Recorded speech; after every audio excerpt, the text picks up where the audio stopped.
अस्सलाम वालेकुम। अब्बा रात के 12 बजे घर में दाखिल हुए। मैं और अम्मा इनकी तरफ भागे थे क्योंकि काफी देर हो गई थी। हम इनका इंतजार कर रहे थे। आज तो मैंने अब्बा से कहा था मेरे लिए मेरी पसंद के कपड़े जरूर लेकर आना, पर अब्बा नहीं लाए थे। यकीनन इनका चेहरा बता रहा था, पर इनके हाथ में एक थैला था, बड़ा सारा थैला जिसमें लगता था कि कोई खाने की चीज पड़ी है। मुझे लगा कि गुड़ है। अब्बा कहने लगे कि इसे हाथ मत लगाना, ये एक रूसी औरत का है। अब्बा, आप रूसी औरतों की चीजें कब से चोरी करने लगे? मैंने परेशानी से पूछा। अरे नहीं बेटा, तुम तो जानती हो हम कस्टम वाले लोग हैं, हमें कभी भी किसी चीज की जांच पड़ताल करना पड़ सकती है। ये एक औरत थी जो कि रूस से पाकिस्तान आ रही थी। इसके पास और तो कोई मशकूक चीज नहीं थी, पर वो वहां से एक मुंत के करीब फटकड़ी लेकर आ रही थी। मुझे मेरे मातहतों ने कहा कि ये सिर्फ फटकड़ी नहीं होगी, इसके अंदर ये लोग कोई और चीज चोरी करके ले जा रहे होंगे। वैसे तो वो हमारे मेटल डिटेक्टर में नहीं आ रही थी। बाज़ औक़ात लोग फटकड़ी बनाने के अमल में इसके अंदर कुछ चीज ऐसी डाल देते हैं जो कि ममनू होती है, या इसके खरीदो फरोख्त में टैक्स लगता है। बस इसीलिए मैं इसे घर ले आया ताकि इसे तोड़कर देखा जाए कि इसके अंदर क्या है। और वो रूसी औरत खुदा जाने इसे क्या पड़ी है कि वो इतनी ज्यादा तादाद में फटकड़ी लेकर जा रही थी। अब तुम खुद सोचो, ये तो आम सी चीज है, पाकिस्तान में भी मिल जाती है। इसे ये तो सोचना चाहिए था कि वो जिस मुल्क में जा रही है वो एक ज़री मुल्क है, जरूर इसमें कोई ना कोई शक वाली बात होगी।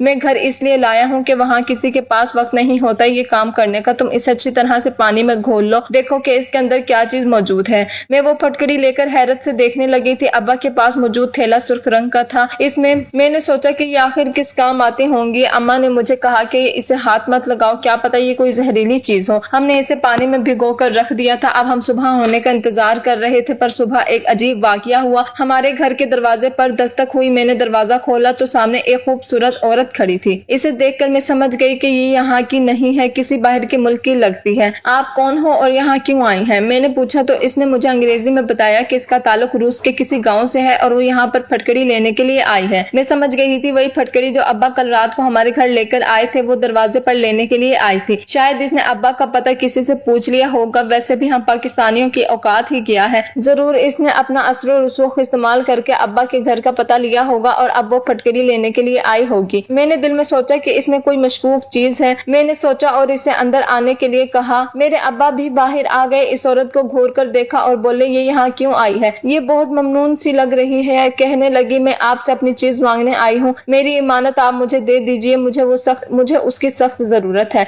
अब्बा इसकी बात सुनकर मसनूई तौर पर मुस्कुरा दिए और बोले, जी जी जरूर, आपको आपकी चीज मिल जाएगी, लेकिन हम जरा इसकी जांच पड़ताल कर लें कि इसमें कोई मशकूक चीज तो नहीं। आपको पता है कि एयरपोर्ट की पॉलिसी सख्त होती है। मैं जब तक इसका सैंपल जमा नहीं करवा देता मुझे इजाजत नहीं है कि मैं वो आपको वापस कर दूं। आप अगर चाहें तो हमारे घर में बैठकर हमारी बेटी से बात कर सकती हैं, लेकिन आपको कानूनी तरीके से ही वो मिलेगी। इस तरह घर पर आकर जाती तौर पर आप एयरपोर्ट ऑफिसर से अपनी चीज नहीं मांग सकते। ये कहकर अब्बा अंदर चले गए। वो लड़की मेरी तरफ परेशान होकर देखने लगी कि इस लड़की से इसकी कहानी पूछूं, क्या बात है, फटकड़ी कहाँ से आई, इतनी ज्यादा तादाद में लेकर क्यों आई थी, इसकी पूरी बात मालूम करो और फिर अगर बात काबिले यकीन हो तो आकर मुझे बताना। मैंने इस लड़की से दोस्ताना अंदाज में कहा, आओ अंदर चलकर बैठते हैं, हमारे घर की चाय पियो और मुझे अपने बारे में बताओ। मुझे गैर मुल्कियों के बारे में जानने का बहुत शौक है। वो लड़की मेरी बात सुनकर मुस्कुराई और धीरे धीरे चलती हमारे अंदर वाले कमरे में आ गई थी। मैंने इसे बिठाया। वो बहुत बेचैन लग रही थी। बोली कि तुम्हारे अब्बा ने मेरी फटकड़ी कहाँ छोड़ी है? मैंने कहा, वो तो हमने पानी में भिगो कर रखी है। अब्बा कह रहे थे कि इसके बारे में पता चलाना चाहते हैं। वो चिल्ला उठी, खुदा के लिए ऐसा मत करो, वो बहुत कीमती चीज है, पानी से खराब हो जाएगी। तुम इसका पानी निकाल लो, मैं तुम्हें सारी कहानी मनोआन सुना देती हूँ। तुम जैसा कहोगी मैं वैसा ही करूंगी। मैंने सोचा चलो पानी में डालने से वैसे भी हमें क्या मिलना था, हम इसे कूट कर भी तो देख सकते थे कि इसमें क्या है। मैंने इसे कहा कि ठीक है, मैं तुम्हारी फटकड़ी में से पानी निकाल देती हूँ, तुम मुझे खुद ही पूरी कहानी सुना दो, क्योंकि मेरे अब्बा कस्टम में हैं, वो बिला वजह किसी बात पर यकीन नहीं करते। तुम्हारे पास सबूत हो तो तुम्हारी फटकड़ी वो तुम्हें बिना किसी कीमत और जुर्माने के वापस कर देंगे, लेकिन मैं इस तरह इन्हें नहीं कह सकती। हाँ जरूर, मैं कानून की नजाकत को समझती हूँ। मुझे डर था कि कहीं तुम्हारे अब्बा ये फटकड़ी एयरपोर्ट वालों को ना दे दें और वो जब्त ना कर लें, इसीलिए इनके घर आ गई हूँ। तुम्हें तो पता है हम गैर मुल्कियों को यहाँ की चीजें खरीदने का भी ज्यादा इल्म नहीं होता, बस इसीलिए मैं तुम लोगों से दरख्वास्त करने के लिए आ गई। अच्छा मुझे इस फटकड़ी की कहानी तो सुनाओ। तुम ये 40 किलो फटकड़ी लेकर कहाँ जा रही थी और इसे क्या करती हो? हम इस्तेमाल करते हैं इसे। वो धीमे से बोली, नहीं मेरा मतलब है तुम इसके बारे में पूरी कहानी सुनाओ कि ये कहाँ से आई, कैसे इस्तेमाल होती है, वगैरह वगैरह। कहानी सुनना चाहती हो तो तुम तुम अपने अब्बा को भी बता देना। वो जरा खफकी से बोली थी। फिर इसने अपनी कहानी शुरू की तो वो जज्बाती हो गई। मेरा नाम इज़ाबेला है। हम छोटे से थे जब हमारे गांव में एक नई लहर चली थी।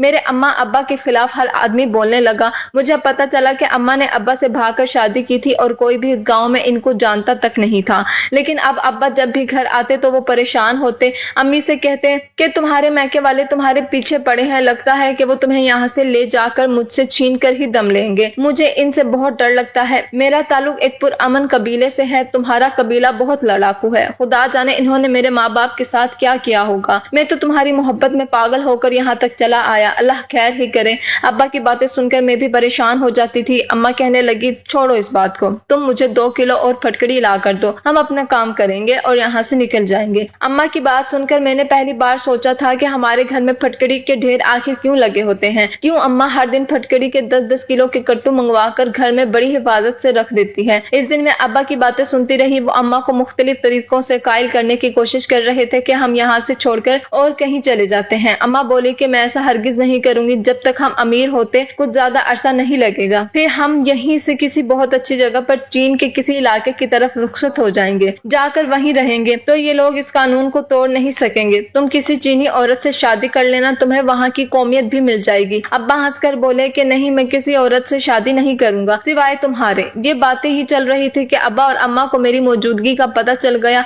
तब अम्मा अब्बा ने बातें करना बंद कर दी थी। लेकिन अगले दिन मैंने अम्मा से पूछ लिया, अम्मा तुमने घर में इतनी सारी फटकड़ी क्यों रखी है? ये सुनकर अम्मा ने मेरे मुंह पर हाथ रखा और बोली, खबरदार बेटी, जो ये बात तुमने किसी के भी सामने की। ये राज सिर्फ तुम तक और मेरे बाप तक महदूद था। हमें नहीं पता था कि तुम इतनी जल्दी बड़ी हो जाओगी और बड़ों वाली बातें करने लगोगी। अब से तुम इस बात को भूल जाओ और हमारे घर में कोई फटकड़ी नहीं है। ये तो बस चीनी के तौर पर इस्तेमाल करते हैं हम। मगर मेरे दिल में बहुत ज्यादा तजस्सुस था। मैंने कहा, अम्मा मैं तो ये राज जान कर रहूंगी कि तुमने फटकड़ी क्यों यहाँ रखी है, मुझे क्यों नहीं बताती हो? अम्मा ने मुझे जोर का थप्पड़ मारा और बोली, खबरदार जो तुमने आइंदा ये नहुसत वाला सवाल किया। मैं तो तुझे बताना चाहती हूँ, अगर तुझे फटकड़ी का राज पता चल गया तो तेरी जान चली जाएगी। अम्मा क्या फटकड़ी मुझे जान से मार देगी? मैंने शरारत भरे अंदाज में पूछा। अम्मा रोते हुए बोली। अम्मा की आंखों में आंसू आ गए थे। खुदा के लिए मेरी बच्ची, मैं तुम्हें वक्त आने पर समझाऊंगी। इस राज को जानने की जरूरत नहीं है, वरना तुम्हारी जान भी खतरे में पड़ जाएगी। मेरी मदद कर दो। अम्मा ने हाथ जोड़े तो मुझे वाकई में एहसास हुआ कि अम्मा परेशान है और ये बात कोई फिक्र वाली है। इस दिन के बाद से मैंने दोबारा फटकड़ी के बारे में अम्मा से कोई सवाल नहीं किया। लेकिन तकरीबन 1 महीना ही गुजरा था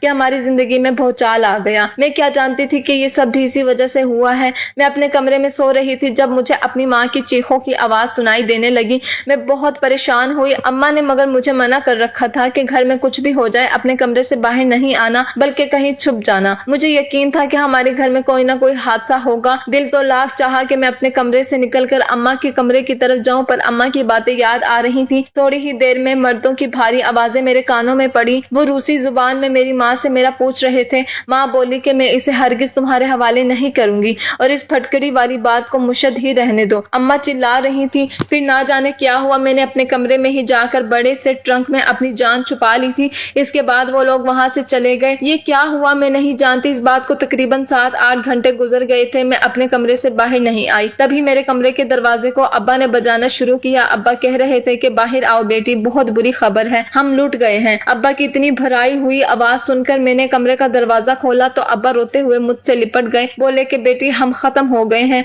हमारी जिंदगियां जहन्नुम बन चुकी हैं। काश कि मैं भी मर जाता, मैं इस दिन तक जिंदा ना रहता। अब्बा की बात सुनकर मुझे बहुत परेशानी हुई थी। अब्बा ने मुझे दूसरे कमरे में ले जाकर जो मंजर दिखाया, मेरी जान निकालने को काफी था। मेरी माँ इस दुनिया से रुखसत हो चुकी थी। अम्मा का जेवर इनके पास ही पड़ा था। इसे देखकर मुझे अम्मा के शुरू वाले दिन याद आ गए जब हम पुराने घर में रहा करते थे। मैं रोने लगी। मैं और अब्बा इस दिन खूब रोए थे। रो रो कर जब हम हलकान हो चुके तो आसपास के लोगों को इतला दी। सभी जानते थे कि ये काम मेरी अम्मी के मैके वालों ने किया है, लेकिन किया क्यों है ये बात मैं नहीं जानती थी। मनहूस फटकड़ी की वजह से सब कुछ हुआ है। अब्बा कमरे में इधर उधर देखते दीवानों की तरह और फटकड़ी की थैलियों को उठाकर कमरे से बाहर फेंकते रहे। अब्बा ये क्या कर रहे हो? अम्मा ने इतनी मेहनत के साथ इन्हें स्टोर में जमा किया है। ये बात सुनकर अब्बा को और गुस्सा आया। अब्बा बोले, खुदा के लिए खुद को संभालो, ये इस बात का हल नहीं है। फटकड़ी का क्या कसूर है? इसी की वजह से मेरी बीवी की जान गई है। अब्बा की बात सुनकर मेरे कदमों तले से जमीन निकल गई। नहीं अब्बा, इस फटकड़ी का क्या कसूर है? मेरी बात सुनकर अब्बा ने मुझसे कहा कि यही फटकड़ी तुम्हारी भी जान ले लेगी اگر تمہیں یقین نہیں آتا تو تم جا کر اپنی ماں کی ڈائری پڑھ لو۔ میرے رونگٹے کھڑے ہو گئے تھے۔ اماں کی ڈائری ان کے بکسے میں پڑی تھی۔ میں بکسے کی طرف بھاگی۔ میں نے ڈائری اٹھا کر اپنے پاس رکھ لی تھی کیونکہ مجھے نہیں پتا تھا کہ کل کو کیا ہونے والا ہے۔ ڈائری لا کر میں نے اپنے کمرے میں چھپا دی تھی، لیکن میں ڈائری پڑھنے کے لیے وقت نکال نہیں پائی تھی۔ اماں کی وفات کو 4 دن گزر چکے تھے۔ میں باہر اماں کی یاد میں گھوم رہی تھی، ان کے بارے میں سوچ رہی تھی۔ ہمارے گھر کے باہر موجود لان بھی اماں ہی کا بنایا ہوا تھا۔ اس سے پہلے کہ میں کچھ اور سوچتی مجھے اپنے پیچھے کسی بندے کا احساس ہوا۔ میں نے پیچھے مڑ کر دیکھا تو وہ کالا نقاب اوڑھے ایک آدمی کھڑا تھا۔ اسے دیکھ کر میں گھبرا گئی، پر میں اس سے پہلے کہ بھاگتی یا کچھ اور کرتی، اس آدمی نے میرے منہ پر ہاتھ رکھا، زبردستی مجھے گاڑی میں ڈالا اور یہ جا وہ جا ہو گیا۔ پیچھے میرے ابا گھر سے نکلے۔ وہ چیختے رہے کہ میری بیٹی کو چھوڑ دو، اسے مت لے کر جاؤ، لیکن ان لوگوں نے کہاں پرواہ کرنی تھی۔ یہ لوگ مجھے پتہ نہیں کہاں لے کر آ گئے تھے۔ یہ ایک لامعلوم جگہ تھی۔ میں نے اس مقام کو پہلے کبھی نہیں دیکھا تھا۔ خدا جانے ملک کے اندر تھا یا باہر تھا۔ میں اتنی پریشان تھی کہ بتا نہیں سکتی تھی۔ ان لوگوں نے مجھے لا کر ایک تہہ خانے میں بند کر دیا۔ میں بہت پریشان ہوئی تھی کہ آخر میرا قصور کیا ہے۔ تہہ خانے میں بند ہوئی مجھے 2-3 گھنٹے گزر چکے تھے۔ تبھی ایک کمرے کا دروازہ کھلا، ایک آدمی اندر داخل ہوا۔ اس کے پاس ایک تھیلی تھی جس میں پھٹکڑی تھی، دوسرے ہاتھ میں کچھ پتے تھے۔ اس نے دونوں میرے سامنے پھینکے اور بولے ہمیں سب بتا دو ورنہ ہم تمہارے سے راز نکلوانا بھی جانتے ہیں۔ میں اس پھٹکڑی کو اور پتوں کو پھٹی پھٹی آنکھوں سے دیکھنے لگی۔ یہ کیا ہے اور تم مجھ سے کیا پوچھنا چاہتے ہو؟ میری بات سن کر وہ طنزیاں ہنسا اور بولا تم بھی اپنی ماں کی ہی اولاد ہو، بڑی ڈھیٹ ہو۔ وہ بھی جان سے چلی گئی، پر اس نے ہمارا فائدہ نہیں کیا۔ اب میں تمہیں بتاؤں گا کہ راز اگلوانے کے لیے ہمارے قبیلے کے پاس کیا ترکیبیں ہیں۔ یہ کہہ کر اس نے کمرے کا دروازہ کھولا۔ ایک نوجوان لڑکا کمرے میں داخل ہوا۔ میں اسے دیکھ کر سمجھ گئی تھی کہ یہ یہاں پر کیوں آیا ہے۔ اسے دیکھ کر ہی میرے رونگٹے کھڑے ہو گئے تھے، لیکن مجھے کچھ پتا ہوتا تو میں بولتی۔ میں چپ چاپ وہاں پامال ہوتی رہی، پھر بھی ان لوگوں کو یقین نہیں آیا۔ کہنے لگے کہ تمہاری شادی ہم اس لڑکے سے کریں گے، یہ تمہارا شوہر بن کر ساری زندگی تمہارے ساتھ رہے گا، تبھی تم اس کو ساری بات بتا سکو گی۔ میں یہ نہیں جانتی تھی کہ آخر یہ سب کیا ہو رہا ہے۔ میری شادی اس لڑکے کے ساتھ کر دی گئی۔ میرے شوہر کا نام اوکٹے تھا۔ اوکٹے بہت ہی خوبصورت تھا لیکن بہت بے رحم تھا۔ جب وہ اپنے بڑوں کی باتوں میں آتا تو مجھ پر خوب ظلم کرتا۔ ہماری شادی کو 3 مہینے ہو چکے تھے۔ اوکٹے روز مجھ سے پیار سے بھی پوچھتے تو کبھی تشدد کر کے پوچھتے، تمہیں لگتا ہے کہ مجھے تم سچ نہیں بتاؤ گی؟ میں یہ باتیں سن کر تھک چکی تھی۔ میں نے کہا کہ تم مقدس کتاب لے کر آ جاؤ، میں تمہیں ہاتھ رکھ کر بتا دوں گی۔ اس کی قسم کھا کر کہتی ہوں مجھے کچھ نہیں پتا۔ جب تقریباً 6-7 مہینے یہی سلسلہ جاری رہا، ان لوگوں کو یقین ہو گیا کہ مجھے پھٹکڑی کے بارے میں کچھ معلوم نہیں، تو اس آدمی نے مجھے طلاق دے دی۔ ڈاکٹر کہنے لگا مجھے اپنی پسند کی ایک اور شادی کرنی ہے تم سے، تو میں نے اپنی خاندانی دباؤ کے تحت شادی کی تھی، صرف اس لیے کہ تم سے راز اگلوا سکوں، پر اب مجھے یقین ہو گیا ہے کہ تمہارے پاس کوئی راز نہیں ہے، اس لیے میں تمہیں اپنی زندگی میں نہیں رکھ سکتا۔ تمہارے ساتھ میری کوئی اولاد بھی نہیں ہے، بہتر ہے کہ تم واپس اپنے باپ کے گھر چلی جاؤ۔ یہ بات سن کر میرا دل بہت دکھا تھا، یعنی کہ یہ آدمی محبت کے ڈرامے مجھ سے کرتا رہا اور اس کے دل میں کوئی اور تھا۔ مجھے طلاق دے دی، اب مجھے اپنے ہی گھر جانا تھا، لیکن میں خوش بھی تھی کیونکہ ابا سے پورے 1 سال بعد ملنے والی تھی۔ ابا تو شاید میرے بارے میں بے امید ہو کر بیٹھ چکے تھے کہ میں واپس نہیں آؤں گی۔ جب میں گھر پہنچی میں نے گھر کے دروازے پر دستخط دی۔ ابا نے دروازہ کھولا تو خوشی سے پاگل ہو گئے، پر ابا بالکل لاغر ہو چکے تھے، ہڈیوں کا ڈھانچہ بن چکے تھے۔ میں ابا سے لپٹ کر رونے لگی۔ ابا نے مجھے بتایا کہ میرے جانے کے بعد وہ بہت پریشان ہو گئے تھے۔ بیوی اور بیٹی کے کھونے کے بعد ان میں بالکل طاقت نہیں رہی تھی۔ وہ اس قدر پریشان تھے کہ زندگی بھر انہوں نے کبھی اتنی پریشانی نہیں دیکھی تھی۔ وہ جی بھر کر روتے تھے، پر اس چیز کا حل ان کے پاس بھی نہیں تھا۔ میں نے کہا ابا بتا ہی دو کہ اس پھٹکڑی کا راز کیا ہے، میں جاننا چاہتی ہوں جس کی وجہ سے میری ماں کی جان گئی، اور مجھے بھی ان لوگوں نے اتنی سی زندگی میں اتنا عرصہ اتنی بڑی اذیت دی کہ میں ساری زندگی بھول نہیں سکوں گی۔ ابا نے کہا کہ بیٹی تم مجھ سے کیا پوچھو گی، جا کر اپنی ماں کی ڈائری میں پڑھ لو، وہیں پر تمہیں اصل حقیقت دیکھنے اور سننے کو ملے گی، پھر میں تمہیں باقی باتیں خود بتا دوں گا۔ ابا کے کہنے پر میں نے وہ ڈائری پڑھ لی۔ میرے 14 طبق روشن ہو گئے تھے۔ میں سمجھ گئی تھی کہ وہ کتنا بڑا خزانہ تھا جسے میں نے بہت ہی عام سمجھا تھا۔ اماں نے لکھا تھا پیاری بیٹی میں نہیں چاہتی کہ پھٹکڑی کے راز کی وجہ سے تمہاری زندگی بھی خطرے میں پڑے، اس لیے میں اس راز کو بہت خفیہ طریقے سے اس ڈائری پر منتقل کر رہی ہوں تاکہ اگر یہ تمہاری طاقت بننا چاہے تو تم اسے اپنی طاقت بنا لو۔ یہ راز انسان کی کمزوری بھی بن سکتا ہے اور طاقت بھی۔ پھر اماں نے لکھا ہوا تھا کہ یہ پھٹکڑی ایک زہر ہے، اگر اسے صرف خالی کھایا جائے اور لیکن اگر اسے کچھ خاص پتوں کے ساتھ ملا لیا جائے تو اسے عورت صرف بیٹے ہی پیدا کرتی ہے، بانج عورت بھی منٹوں میں صحیح ہو جاتی ہے اور اس سے قد بھی بڑھتا ہے۔ بہت ساری بیماریوں کا علاج ہے، لیکن یہ نایاب نسخہ میں نے آج تک کسی کو نہیں بتایا۔ میرے ابا کو یہ نسخہ معلوم تھا، وہ اس کی دوائیاں दवाइयाँ बना बना कर बेचते थे। अब्बा के सभी बेटे नाफरमान थे। इन्होंने कभी अब्बा की खिदमत नहीं की, ना अब्बा के इस हुनर की कदर की। अब्बा ने ये राज बहुत बेचा और फिर दवाइयाँ बना बना कर इस कदर इसकी तशहीर की गई कि लोग इस दवा के लिए हमें लाखों रुपए देने लगे।